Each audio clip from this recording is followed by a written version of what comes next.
Hey guys! Today we're diving into another truly horrifying case. If you want to support my channel, make sure to subscribe and stay active. It really helps me out. I'd be super grateful for that. Let's get started. First impressions can often be misleading, and the person may turn out to be someone entirely different from who they seemed at first. But what if that new acquaintance appears like a storybook prince, quickly gaining your trust, lowering your guard, and making you fall for him? Zenaida Solinari's story initially resembled a fairy tale and the fulfilled dream of a young woman from a small town who dared to make a dramatic change and start a new life in a foreign country. It was there that she soon met the man of her dreams, who seemed reliable, loving, and caring. She wanted to build a strong and happy family with him, but soon realized that he was not the person he had pretended to be at the beginning.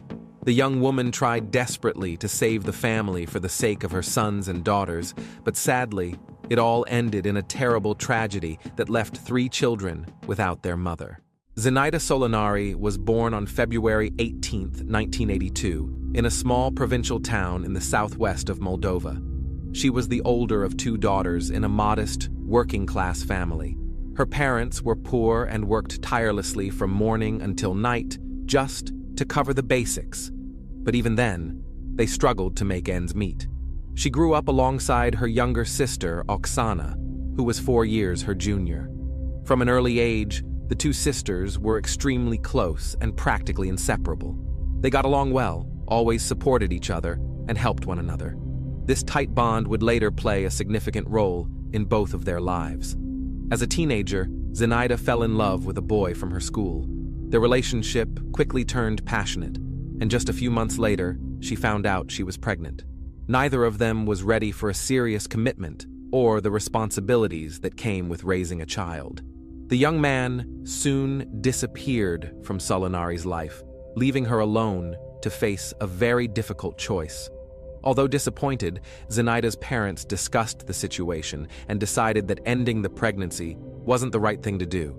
They feared it could impact her future health or prevent her from having children later in life. They promised to help her as much as they could, and in November 1998, at the age of 16, Zenaida gave birth to a daughter, whom she named Vitalia.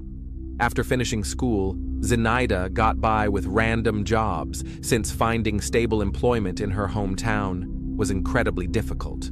She saw no future there and decided to make a bold change, starting over in another country. She set her sights on Italy. In the spring of 2004, the young mother packed up the essentials and, together with her 5-year-old daughter, set off in pursuit of a new life. At 21, Zenaida and her daughter moved to the scenic Italian city of Bergamo. She rented an apartment and quickly found work as a waitress at a local restaurant. With her striking looks and fit figure, she soon attracted plenty of attention. However, she wasn't interested in casual flings or one-night stands.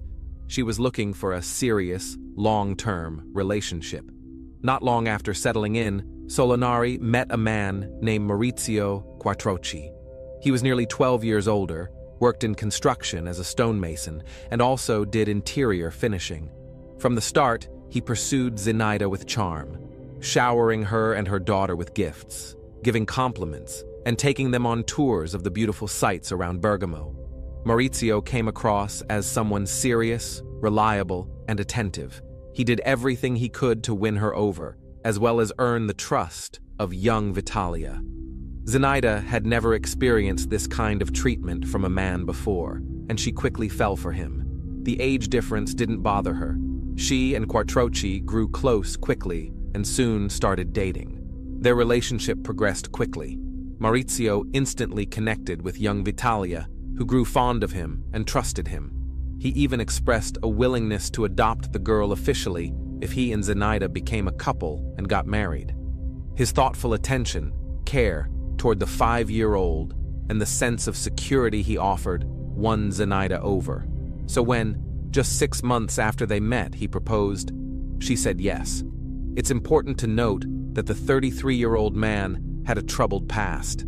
He had come to the attention of local authorities multiple times for issues related to fraud, dealing in stolen goods, and repeated incidents of driving under the influence. He had also been accused of physically mistreating a former partner.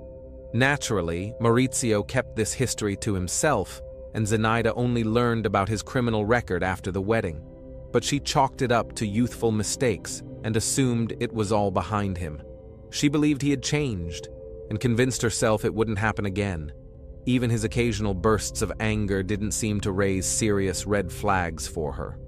In 2005, the couple held a modest wedding ceremony and went on a short trip through Spain for their honeymoon. As promised, Maurizio officially adopted Vitalia, and the girl even began calling him Dad. Not long after, Zenaida became pregnant. In December of that year, they welcomed their first daughter together, and 4 years later, she gave birth to another daughter. Maurizio insisted that his wife quit her job and dedicate herself fully to raising their daughters and creating a comfortable home life. At the time, he had a stable job with a solid income that allowed him to support the entire family, and Zenaida agreed to his request. The first few years of marriage were relatively peaceful and stable. Zenaida and the girls had everything they needed. They lived in a cozy house. The daughters attended a well-regarded local school, and in the early 2000s and 10s, Zenaida's younger sister Oksana also moved to Italy and settled in Bergamo. The sisters saw each other often and stayed in close contact. Oksana's move was a big deal for Zenaida. Despite living in Italy for several years, she hadn't made any real friends. That was largely because Maurizio turned out to be extremely possessive and had a volatile temperament. He kept close tabs on who she talked to and essentially controlled her social circle. For a long time, Solinari did her best to keep the peace. She tried to be accommodating, avoided confrontation, met his demands, and never complained. She would refer to him as a passionate Italian and explained his outbursts and heated arguments as just part of the local temperament and culture. It's worth noting, though, that despite all the challenges, Maurizio never physically harmed her. That's one of the reasons she stayed with him for so long. However, he resorted to a different kind of control, emotional pressure and verbal manipulation that grew more intense and aggressive over time.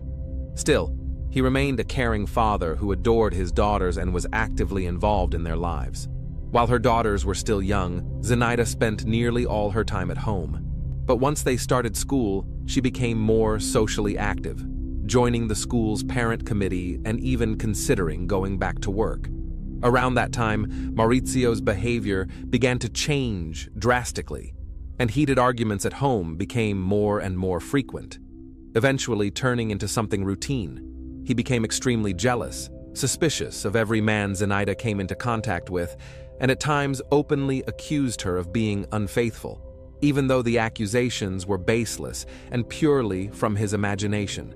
He closely monitored her every move, forbade her from speaking with other men, checked her phone daily, had full access to her social media, and even required that all her few friends be personally approved by him. Maurizio turned out to be a skilled manipulator and a true control freak. He treated Zenaida like his property, someone he could command and control. He knew she and the girls were financially dependent on him, and he believed she had no way out. Zenaida confided in one of her few close friends that she didn't feel safe around her husband, even though he had never physically hurt her. She also told her sister Oksana several times that she felt deeply unhappy and was considering divorce, but she was afraid Maurizio might try to take the girls from her and seek full custody. In reality, she was trapped, unsure of what to do. Maurizio had changed over the years, and not for the better. He was drinking more often, and under the influence, he would become someone she barely recognized. Toward the end of 2018, Maurizio suddenly lost his job after getting into a heated argument with management at the company where he had worked for years. He was clearly in the wrong, but refused to admit it and simply quit. He later took a job at a small local pizzeria, but didn't last long there either, as he kept provoking conflicts. The family lost its main source of income and had to start cutting back on everything. But instead of trying to solve the problem, Maurizio only made it worse. He survived on odd jobs while spending the rest of his time drinking heavily and lashing out at his wife. Realizing she had to do something to at least meet her daughter's basic needs, Zenaida got a job as a waitress at one of the best restaurants in town in early 2019. She hoped to help support the family and keep them afloat until things improved. But things took an unexpected turn.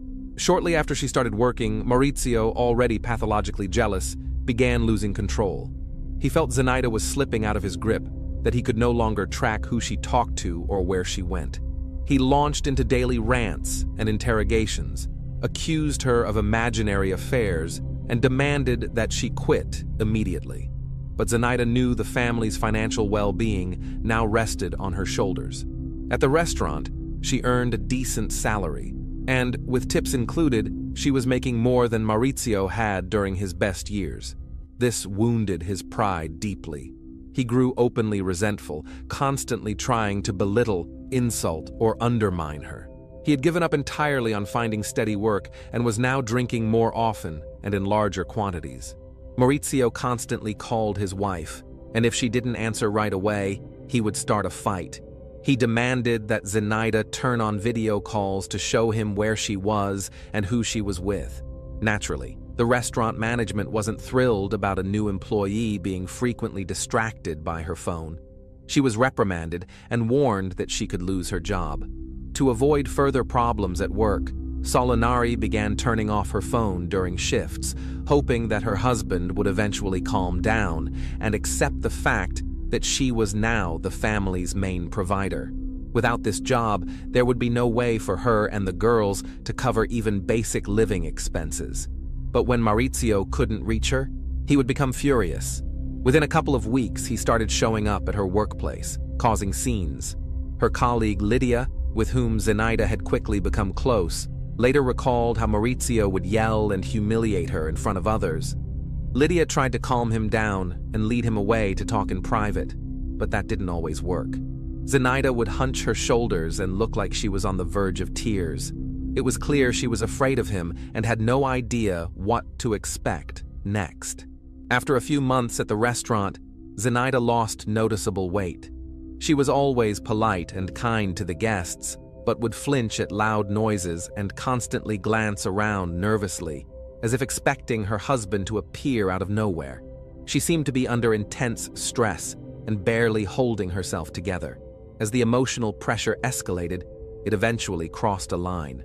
Since the restaurant work was shift-based, Zenaida also took a second job as a housekeeper at a local hotel to increase her income.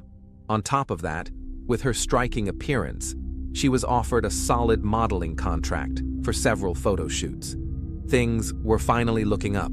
She was working hard and earning well, but this only made Maurizio more resentful.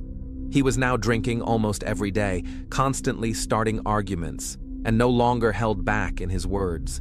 Their home life turned into a non-stop nightmare that kept getting worse. Then, in late July 2019, he crossed a line and physically assaulted his wife for the first time.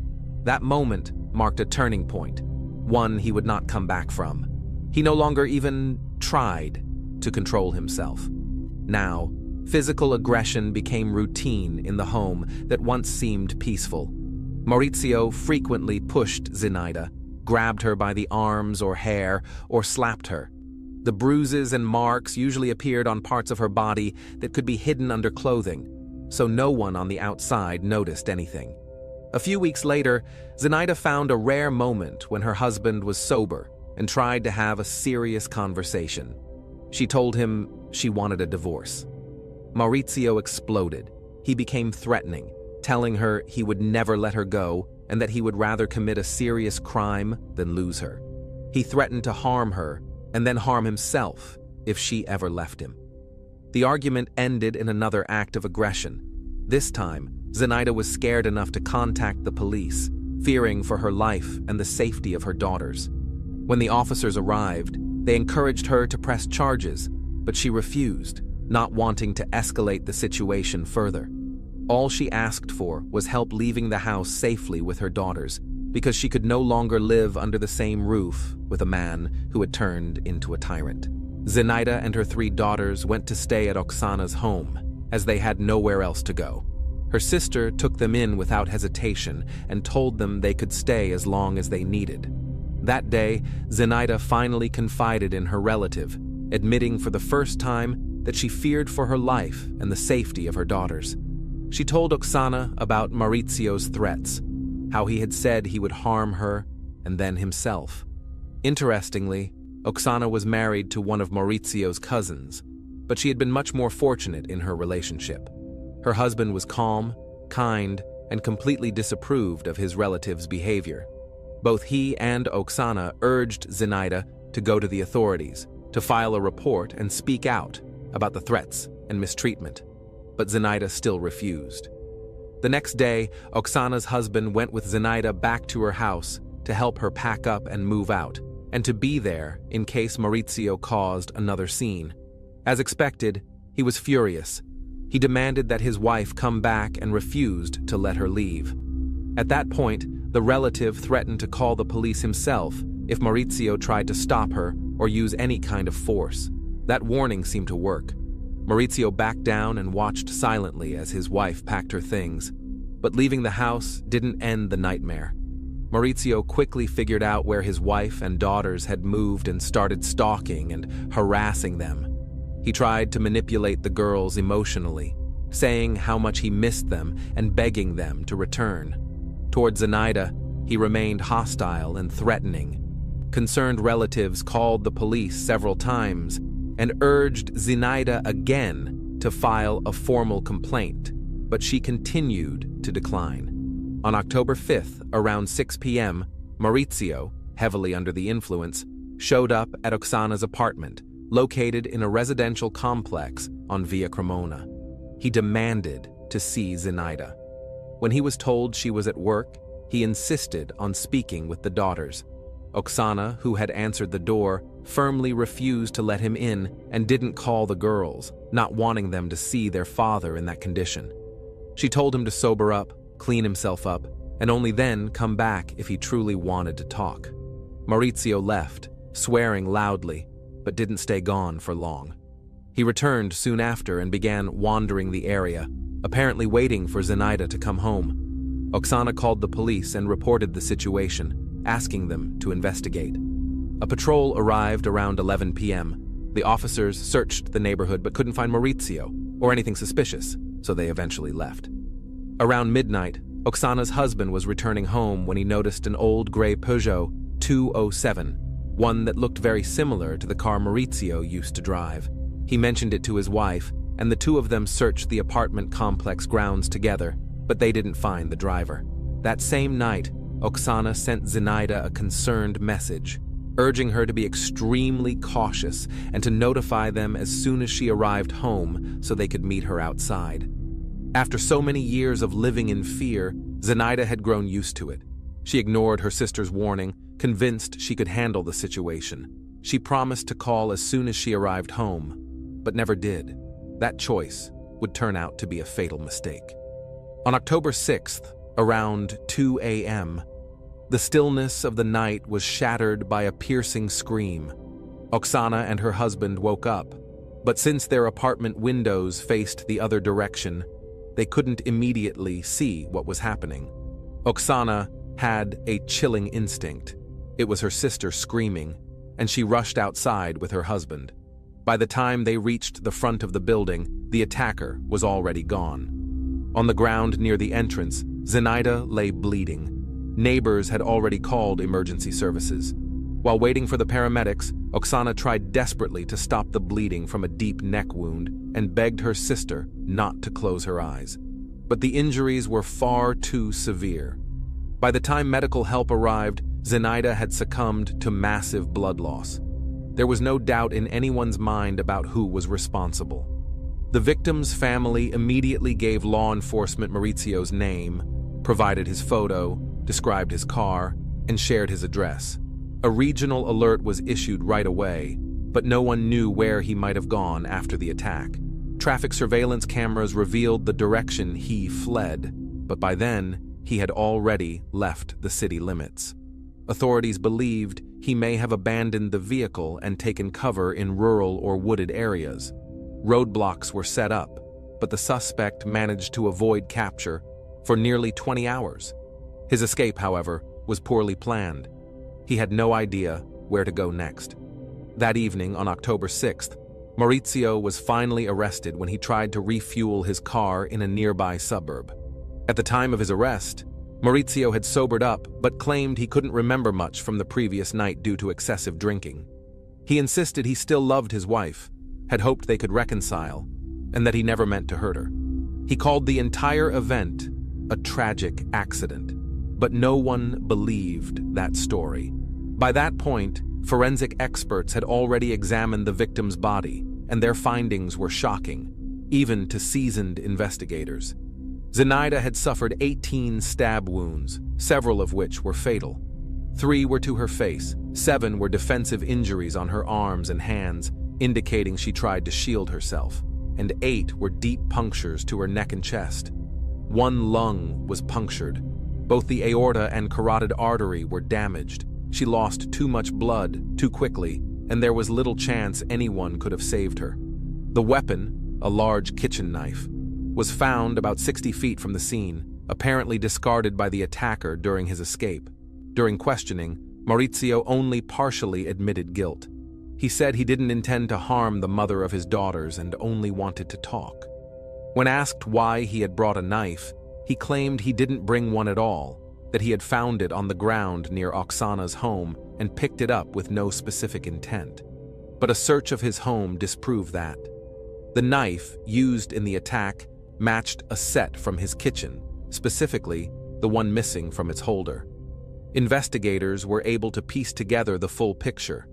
Just as Oksana had feared, Maurizio had been hiding outside the apartment building for hours, waiting in ambush. Somehow he managed to avoid detection during the police patrol that came earlier. He had no intention of surrendering peacefully. Maurizio waited until Zenaida returned home from her shift at the cafe. He attacked her almost immediately after she stepped out of her car. He had no intention of talking. Instead, he delivered multiple blows to her chest and neck. She tried to defend herself with her hands and began screaming for help.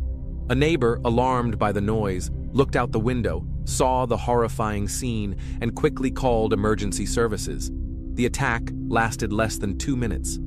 Maurizio then fled the scene, tossing the knife as he ran. He got into his car, which he had hidden in a nearby alley, and sped off. But he had no idea what to do next. He had already carried out the act he had long threatened. The trial of the suspect began in December 2019. Maurizio expressed regret and claimed to feel remorse. Still, he maintained that the incident had not been premeditated and that he acted in the heat of the moment. His defense attorney tried to argue that Maurizio had found the kitchen knife on the ground while waiting for Zenaida, but prosecutors had solid evidence proving that he had taken the weapon from his own home beforehand, intending to use it. At trial, several of Zenaida's close friends and colleagues testified, along with her sister and brother-in-law. They all spoke about how Maurizio had treated Zenaida with manipulation, emotional pressure, and controlling behavior that escalated into physical aggression in the months leading up to her death. Many had seen bruises on her. Police had visited their home several times, but Zenaida refused to file charges or seek a restraining order, hoping she could handle it on her own. Vitalia, Zenaida's eldest daughter, now an adult, also gave testimony against her stepfather. The younger daughters were spared the trauma of testifying, as the evidence against Maurizio was already overwhelming. He was facing a potential life sentence, but before the trial concluded, Maurizio ended his life in his jail cell, making good on a grim promise he had once made to Zenaida.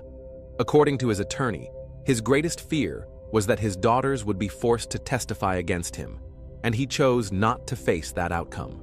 After the tragedy, custody of Zenaida and Maurizio's daughters was granted to 32-year-old Oksana. She couldn't abandon her nieces, who had suddenly lost both parents and were left with only each other. Thanks for watching, everyone. Your support means a lot to me, and you can help my channel grow by hitting that like button, dropping a comment, and sharing this video. Your engagement really makes a difference. See you soon.